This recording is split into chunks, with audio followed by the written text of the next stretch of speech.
Hello, everybody. Welcome back to the show. I appreciate you joining me today. The topic we're going to talk about today is thinking of yourself as an investment. This is something I find is an issue mostly with early career professionals that I work with, is they don't see the extended time horizon and really how skills stack and experience stacks over time.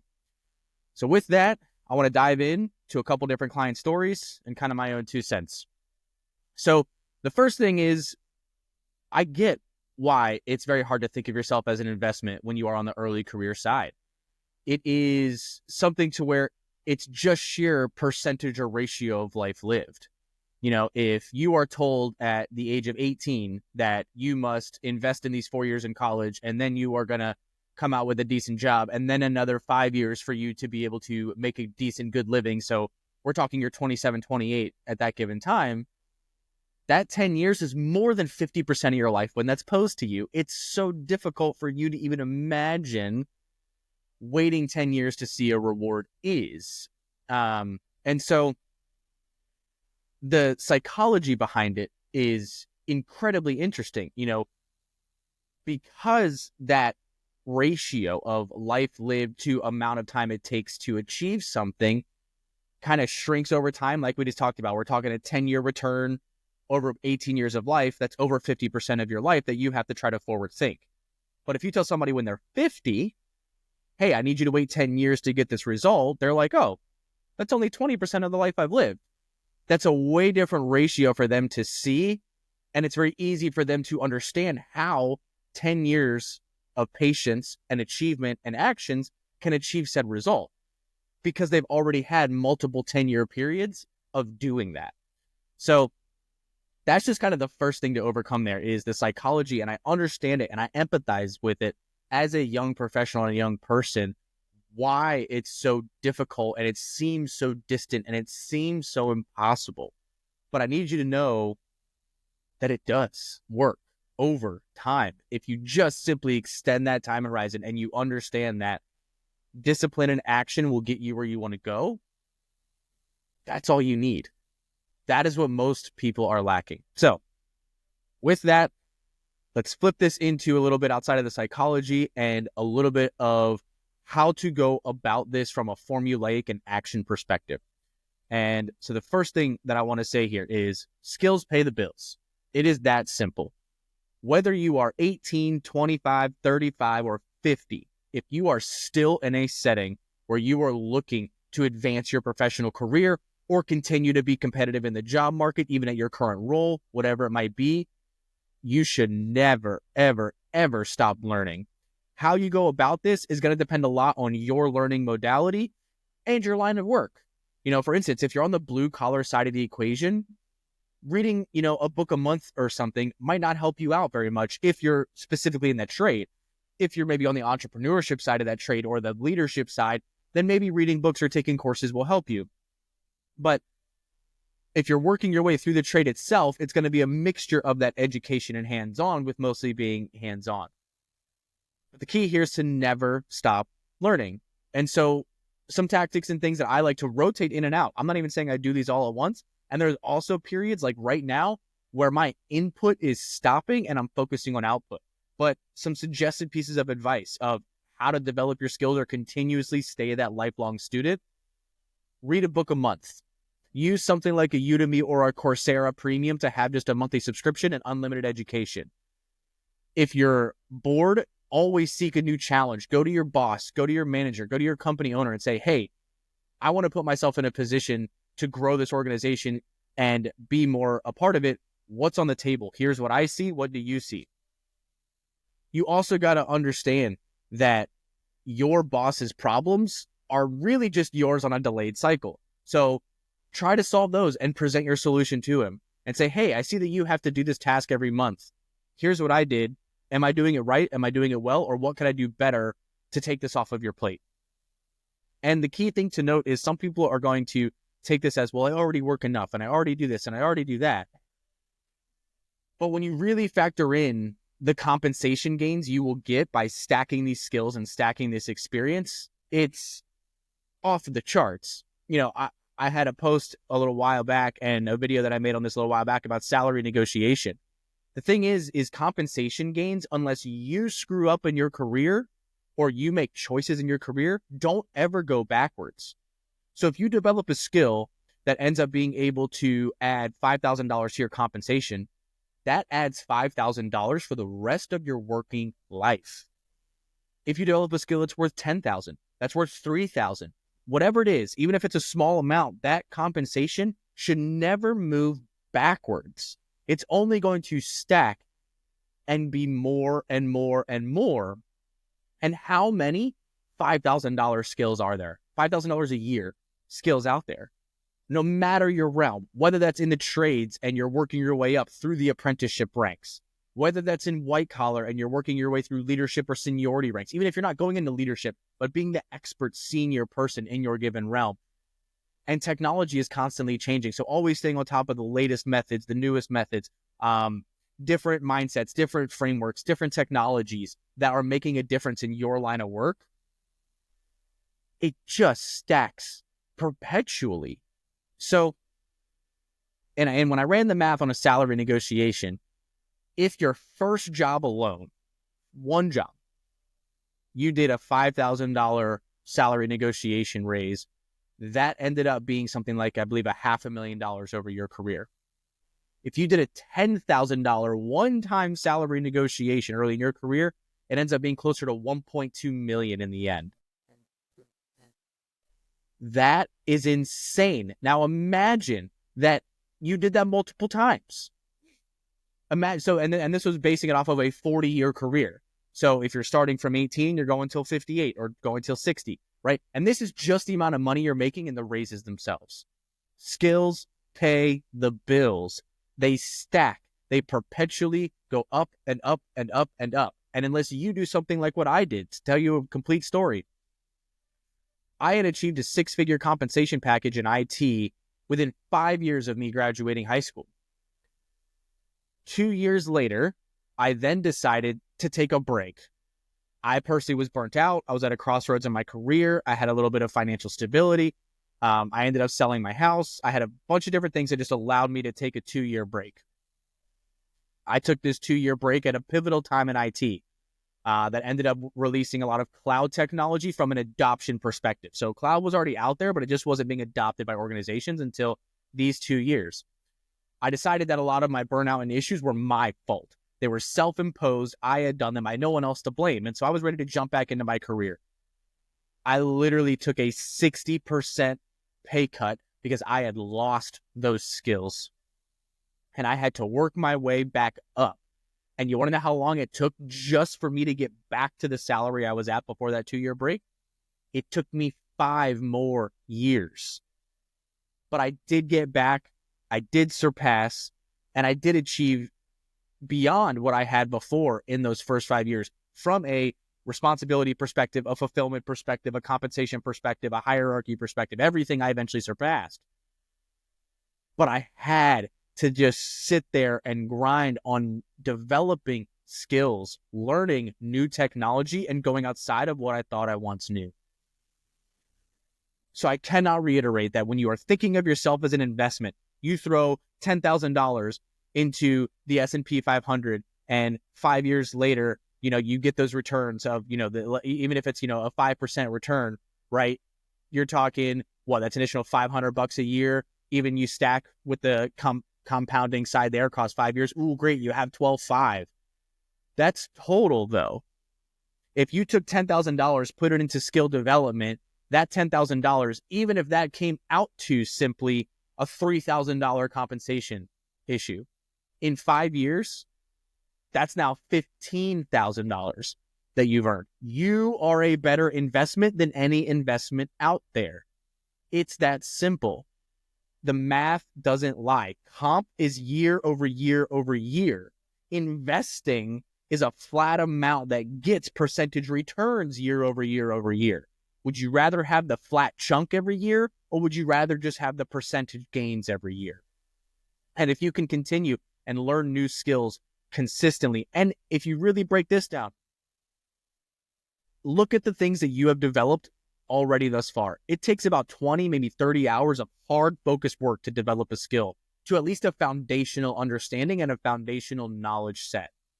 So if that's the case, if you took an hour a day, Monday through Friday, keep it in your work week, still keep giving yourself your weekends or whatever your schedule is, 5 days a week, an hour a day to develop skills.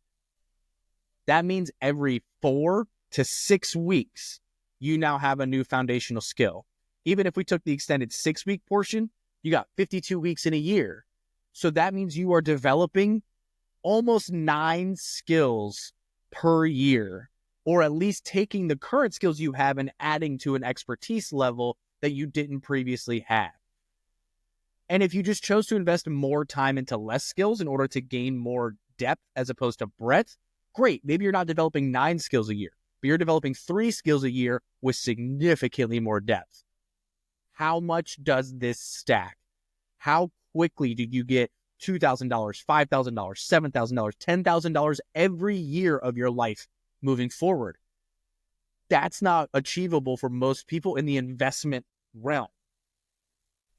Skills pay the bills. Develop skills through reading books, taking Udemy courses, hands-on practice, asking your company, your job, whoever, for things beyond your current scope. Never stop learning. Be ahead of it. This will pay off, I promise. Now, as your skills go up and as you make more money, this also means your time is more valuable. And so I'm going to say the second portion of this is going to be ruthless about the dollar per hour you spend in your life and break this down into every single aspect, right? And don't just base it off of what is my hourly rate at work, but what is your hourly rate in life? And this is where most people mess up. And so if we're sitting here talking, right, and you have, most people would do however much they make divided by 2,080, because that's going to be your 40 hours a week for 52 hours or 52 weeks in a year, right? But what you really need to do is going to be 16 hours a day, assuming you have a healthy sleep cycle of about 8 hours. So 16 hours a day, 7 days a week, and 52 weeks a year.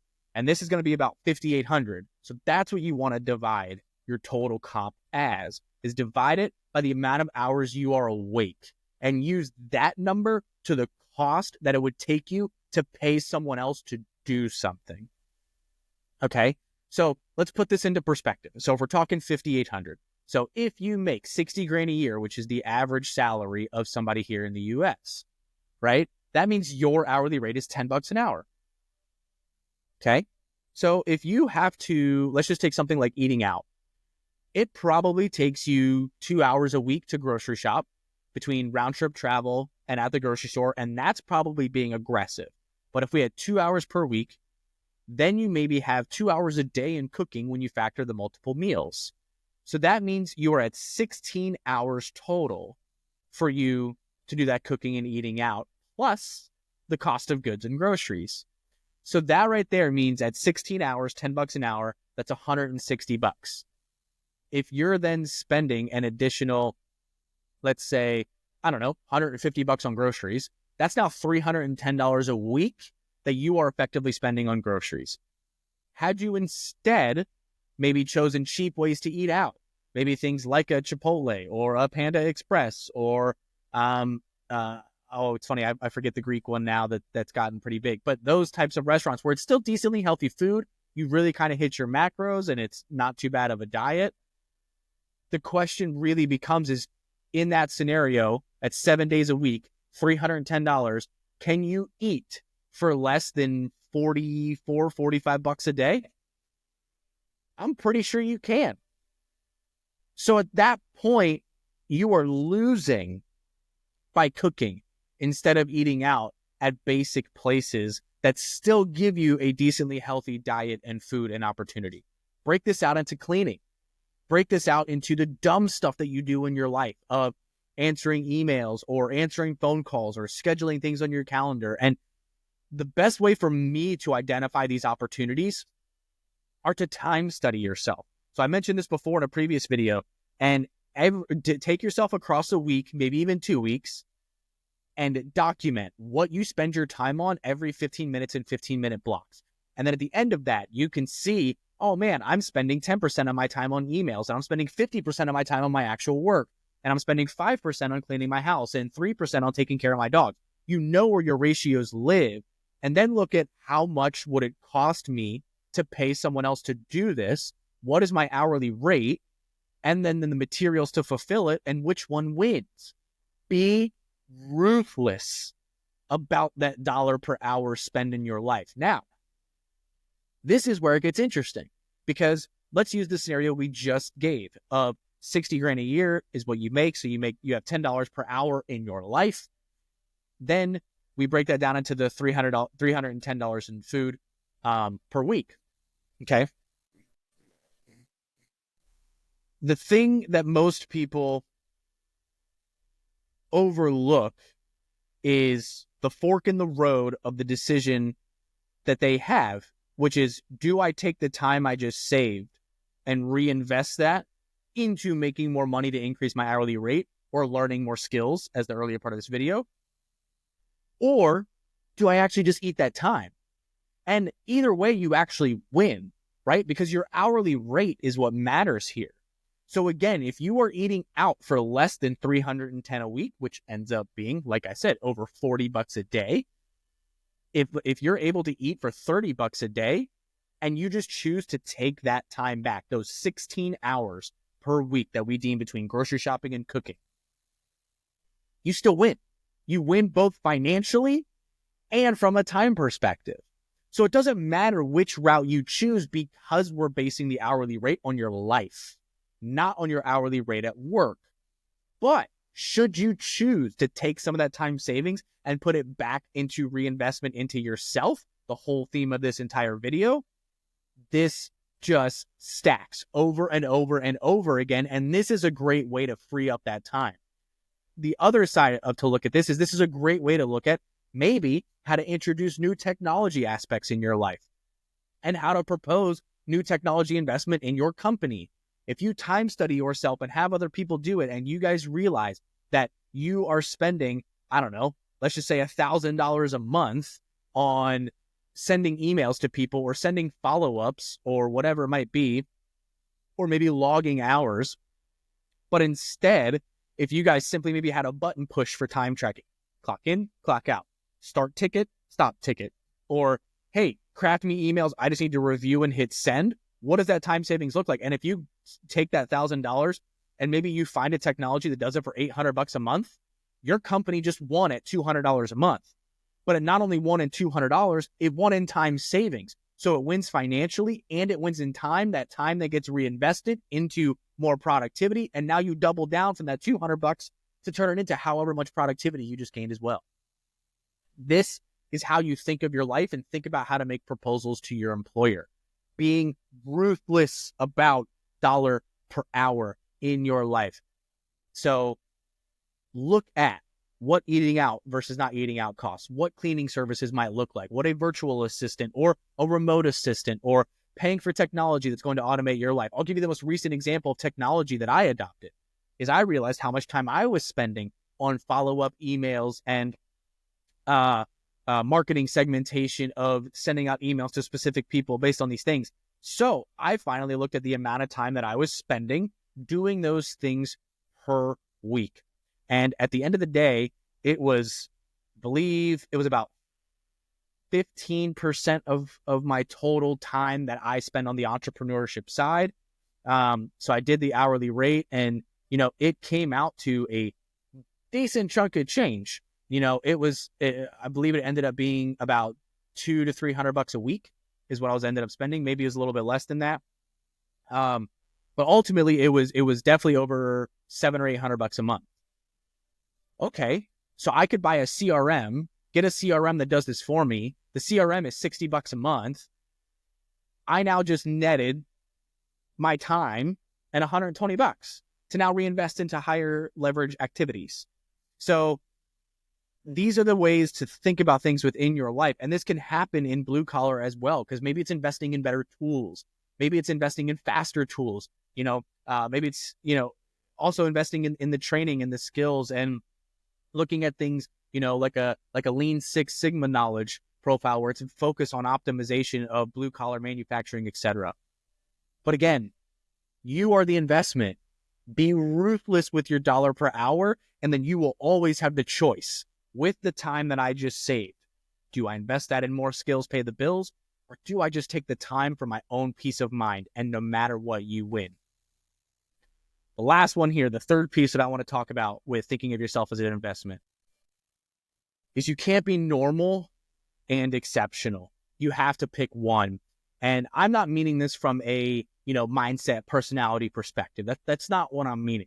One of the things I'm going to talk about here kind of does address that a little bit, but you can't expect to have this plethora of normality when it comes to the people in your life, the amount of people in your life, and, how much you're spending going out and this and that, blah, blah, blah, but also want to be exceptional. They are mutually exclusive. Exceptional means you are in the minority. So you can't be in the majority and average. And so you need to understand the costs and the benefits that come with this. And only you know what you are genuinely capable of. So don't let anybody else keep you down in that aspect. The way I look at this is you need to be okay pissing some people off and making some people mad so that you can feel fulfilled and achieved. If other people are mad because you are trying to be exceptional because you believe yourself to be, then who are they? Get them out. Cut the cancer. It's that simple in that regard. But you have to understand that that is the choice. And if you want normal, then understand that you need to be comfortable with normal results. If you want exceptional, then be comfortable with the exceptional results. And this is both the positives and the negatives of both sides of this equation. And as you think of yourself as an investment and as you climb, you are reducing the amount of people that are on your same level. And as I said before, there is the age-old adage of you're the sum of the 5 people you spend the most time with. That somewhat is true, as long as you don't let them bring you down. But really what it is you are the sum of the 5 people that you compare yourself to. And if you are comparing yourself to the top 1%, top 10%, the top 30%, whatever it is, and you achieve that, then you have to understand that 70%, 90%, 99%, whatever percentile you are shooting for, that majority percentage is not in your circle, is probably not in your network, and you have to be okay with that. But at the same time, you have to be okay with the exceptional results as well, of the positives, of the compensation, of the opportunities, of the luxuries and things that you might get to enjoy in life, or the experiences that you might have. And most people are okay with those positives, but those positives come at the cost of the crab bucket, of everybody trying to pull you down, or you maybe having to cut out maybe the person in your life that you didn't think was being a negative, but they actually are. And so there are built-in positives and negatives with trying to be exceptional, but you have to be okay with those positives and negatives. And the other way that you do this is that you also have to be okay with failing constantly, because that is how you become exceptional. Look at anybody who has ever achieved anything. There's never the exceptional story of, oh, well, Thomas Edison thought of the light bulb and invented it the next day. No, he had thousands and thousands of iterations and failures and undelivered promises over and over and over. And then it happened. You have athletes like Michael Jordan, who was cut from his high school basketball team and just overcame it. He even went to the point of building fake enemies in his head in order to be exceptional. It does not come easy. And there's going to be everybody else who wants to bring you down, and there's going to be the costs and the benefits and the results and the pros and the cons for both being normal and being exceptional. You just have to pick what it is. And my understanding is my assumption, I guess I should say, is if you are watching this video to figure out how to think of yourself as an investment and why it's worthwhile to think of yourself as an investment, you are somebody who wants to be exceptional, but you are trying to find the balance between exceptional and normal when you should just embrace what that exceptional is. And like I mentioned earlier, the exceptional does not mean top 1%. Average is 50. It's the baseline. It's the middle. So even if you want to go above that to the top 40%, the top 30%, which still leaves a crazy gap above you, you're still going to exclude some people and some opportunities and some things that might be there. And you need to be okay with that. And I'm not sitting here preaching from my high horse. I am almost 33 years old. If I considered myself to already be done, if I wasn't being ruthless about the dollars per hour in my life, if I wasn't constantly trying to learn and evolve, I would be screwed. I have too much life left, too much impact that I want to make, too many people that I want to help, too many companies that I want to help, that if I just stopped now and said, I'm good enough, I'm kosher, I would be so unfulfilled in the end, and I'd be so disappointed, and I'm not okay being normal, and I still deal with these mindsets, and everything that I say on my channel, on my content, etc., is just as much for me as it is for you to remind myself constantly. I previously mentioned I have 20 quotes in my tick, 21, 3 per day that pop up like clockwork to remind me that it's okay feeling like the hard thing is difficult. I need to slay the giant monsters over and over again in order to build that stack of proof. I'm not where I want to be. I might be lonely so that I can get to where I want to go because there's less people there.